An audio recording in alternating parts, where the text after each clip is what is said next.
Hello everyone, मैं Hitesh and thank you so much for watching this video. आज के इस वीडियो में मैं कल्पना के बारे में बात करूंगा। मैं बात करूंगा कि किस तरह हम अपनी कल्पना का उपयोग करके अपने जीवन को मनचाहा आकार दे सकते हैं। तो इसे समझने से पहले हम जरा अपने विचारों को समझ लें। विचारों के दो प्रकार होते हैं, एक जो शब्दों से बनते हैं और दूसरे जो चित्रों से। और जो चित्रों से बनने वाले विचार हैं उन्हें ही कल्पना या विजुअलाइजेशन कहते हैं। और चित्रों से बने हुए विचारों की मेमोरी ज़्यादा गहरी और लंबी होती है। इसीलिए हम जब किसी चीज़ को देख लेते हैं तो वह लंबे समय तक याद रहती है, पर पढ़ा हुआ और सुना हुआ याद रखना थोड़ा मुश्किल होता है। इसीलिए कई बार हम किसी को मिलते हैं तो उस व्यक्ति का चेहरा तो याद आ जाता है पर नाम याद नहीं आता। ऐसा कभी नहीं होता कि किसी व्यक्ति का नाम याद हो और चेहरा याद ना हो। तो इस तरह हमारी विजुअल मेमोरी बहुत पावरफुल होती है और ये हमारी लाइफ को शेप दे सकती है। और इसे प्रूव करने के लिए कुछ एक्सपेरिमेंट्स हुए हैं जिनमें से मैं एक के बारे में बात करूंगा। शिकागो की यूनिवर्सिटी में एक एक्सपेरिमेंट हुआ। उन्होंने कुछ लोगों को इकट्ठा किया जिन्हें बास्केटबॉल खेलना नहीं आता था। उन लोगों को उन्होंने 3 ग्रुप्स में डिवाइड कर दिया और उनसे बास्केट में बॉल्स डालने को कहा गया और नोट किया गया कि कौन कितने अच्छे से बास्केट में बॉल डाल पा रहा है। इसके बाद पहले ग्रुप को उन्होंने इंस्ट्रक्शंस दिए कि अगले 30 दिनों तक रोज 1 घंटा उन्हें बास्केटबॉल की प्रैक्टिस करनी है। दूसरे ग्रुप को इंस्ट्रक्शंस दिए कि उन्हें कोई प्रैक्टिस नहीं करनी, उन्हें न तो ग्राउंड में आना है और न ही बॉल को टच करना है। और तीसरे ग्रुप को इंस्ट्रक्शंस दिए कि उन्हें रोज 30 दिनों तक 1 घंटा बास्केटबॉल की प्रैक्टिस करनी है, पर न तो ग्राउंड में आना है और न ही बॉल को टच करना है। उन्हें सिर्फ इमेजिनेशन में यह प्रैक्टिस करनी है कि वह सक्सेसफुली बास्केट में बॉल डाल पा रहे हैं। तो इमेजिनेशन में उन्हें प्रैक्टिस करनी है। 30 दिनों बाद जब टेस्ट लिए गए तो पहले ग्रुप की जो प्रोग्रेस थी वो 24% थी। दूसरे ग्रुप में कोई प्रोग्रेस नहीं थी क्योंकि उन्होंने कोई प्रैक्टिस नहीं की थी। लेकिन तीसरे ग्रुप का जब टेस्ट हुआ तो उनके दिमाग हिल गए। वह ग्रुप न तो ग्राउंड में आया था न ही उन्होंने बॉल को टच किया था, पर उनकी प्रोग्रेस 23% थी।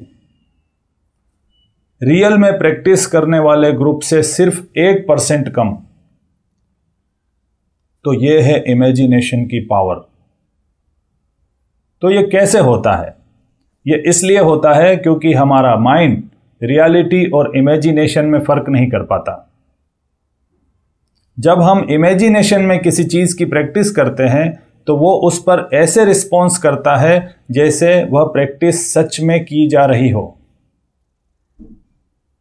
हम इंसानों के पास विजुअलाइजेशन की एक बहुत ही खास फैसिलिटी है जिसकी वजह से हम अपने फ्यूचर वर्जन को प्रेजेंट मोमेंट में प्रैक्टिस कर सकते हैं, जी सकते हैं। और यही फैसिलिटी हमारे अगेंस्ट में काम करने लगती है जब हम अपने विचारों के प्रति जागरूक नहीं होते। जब हम अपने विचारों के प्रति जागरूक नहीं होते तो हमारे विचार और विजुअलाइजेशन अपनी मर्जी से चलते रहते हैं, दिशाहीन होकर चलते रहते हैं और हमारा जीवन उनका शिकार हो जाता है। और जब हमें यह चीज़ समझ में नहीं आती तो हम इसे भाग्य का नाम देकर खुद को मना लेते हैं। तो अगला सवाल उठता है कि हम अपनी इमेजिनेशन का उपयोग कैसे करें। तो अपनी इमेजिनेशन का उपयोग करने के लिए उसे दिशा देना बहुत ज़रूरी है। और इमेजिनेशन को दिशा देने के लिए जीवन में स्पष्टता, क्लैरिटी बहुत ज़रूरी है। आपको ये पता होना चाहिए कि आप जीवन में क्या होना चाहते हैं या क्या पाना चाहते हैं। इसे कुछ उदाहरणों से समझते हैं। जैसे आप अच्छे रिलेशनशिप चाहते हैं, तो अच्छे रिलेशनशिप का मतलब होता है प्रेम और आदर। तो सबसे पहले लिखें प्रेम और आदर। इससे एक बात साफ हो गई कि अब हम प्रेम और आदर पाना चाहते हैं। इसके बाद दूसरी जो चीज़ है, जब हमें प्रेम और आदर मिलेगा तब हम कैसा व्यवहार करेंगे, कैसा बिहेव करेंगे, उसे डिटेल में लिखना है। आप कैसे उठेंगे, कैसे बैठेंगे, कैसे बात करेंगे, आपका दूसरों के प्रति वर्ताव कैसा होगा। तो अपने बिहेवियर को जितना हो सके उतना डिटेल में डिस्क्राइब करें कि जब आपको प्रेम और आदर मिलेगा तो आप कैसा व्यवहार करेंगे।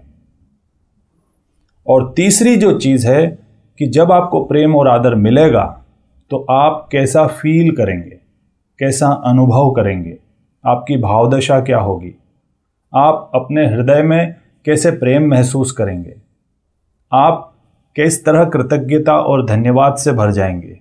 क्योंकि जब किसी के जीवन में प्रेम और आनंद मिलता है तो वह थैंकफुल, ग्रेटफुल हो ही जाएगा।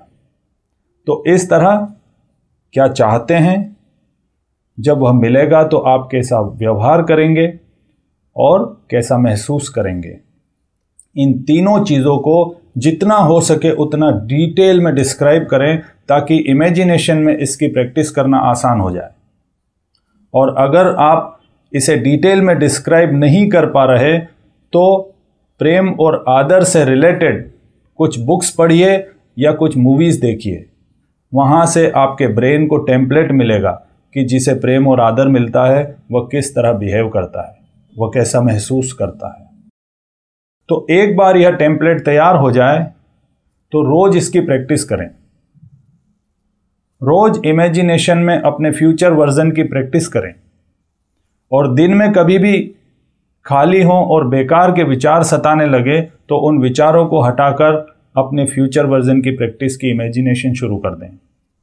इस तरह आप अपने विचारों को, अपनी कल्पनाओं को दिशा देने में सक्षम हो जाएंगे और आपके जीवन में ठीक इसी तरह बदलाव होने लगेंगे जैसा उन प्लेयर्स के जीवन में होने लगे थे।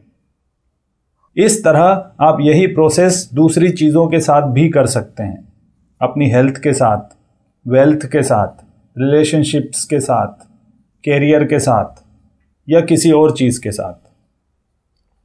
तो अगर आप भी अपनी कल्पनाओं को दिशा देना चाहते हैं, उन्हें अपने भले के लिए उपयोग करना चाहते हैं, तो कॉन्शियस इमेजिनेशन को अपनी लाइफ का हिस्सा बनाएं। यह आपकी लाइफ में बहुत बड़े बदलाव कर देगी। तो आज इतना ही, और इस तरह की और भी इंटरेस्टिंग और यूज़फुल चीज़ें लेकर आता रहूँगा। तब तक के लिए धन्यवाद।